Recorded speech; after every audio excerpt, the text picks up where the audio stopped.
So this is the last part for the chapter lah. Yeah. So now kita nak tengok economies of scale. So what is economies of scale? Sebab this is the economies of scale happen in the long run, in a long run production. Okay.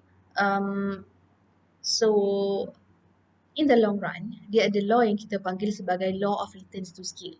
So law of returns to scale ini yang actually known as economies of scale lah. Okay. This means there is a relationship between inputs and also output. That is what we call as economies of scale ataupun law of returns to scale. So basically there are three stages, three stages in the long run: increasing returns to scale, constant returns to scale, and also decreasing returns to scale. Three types of or three stages of returns to scale, law of returns to scale. So what is increasing returns to scale? So kita kata the returns to scale are increasing when the increase in output more than proportional to the increase in input.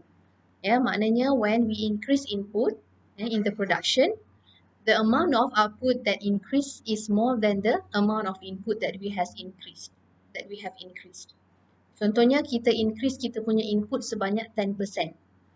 Tapi output kita produce dengan menggunakan input yang kita dah tambah itu, kita produce output kita, goods and services yang kita produce lebih banyak daripada input tu. Contohnya, the increase in input by 10%, output increase more than 10%, contohnya 20%. So, that is a good sign lah, baguslah. Itu satu. Kedua, constant returns to scale. Untuk constant returns to scale pula, maksudnya, increase in input will cause equal ataupun proportionate increase in the level of output. Bila kita tambah amount of input, banyak mana, banyak tu juga output akan meningkat. Sama banyak. Kalau kita increase input by 10%, output yang kita produce pun increase by 10%. Okay.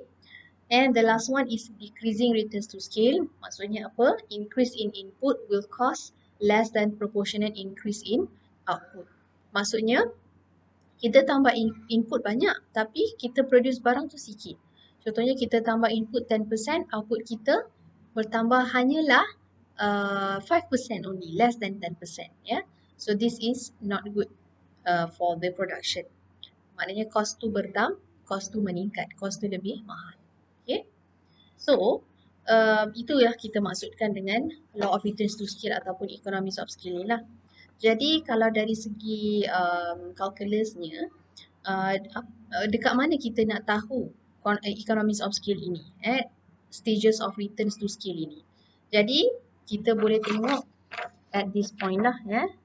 So this is exponential form ni lah. So kita tengok 100k, 0.7, label 0.5.